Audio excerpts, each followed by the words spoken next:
Epoxy will change your life. All right, so boom. We got 3 systems in this restaurant. We have quartz kitchens, double broadcast, flake systems in the bathroom and other storage areas, and the majority of the dining hall and countertop is metallic. The countertop is a neon pink and red to mimic a hibiscus flower. And when you turn the black light on, it really illuminates the bar area.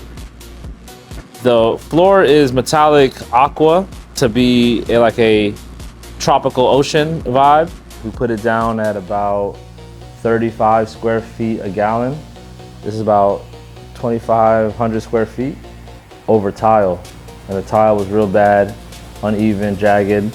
We grinded it down, we patched it, and we did 2 base coat layers and still patched again.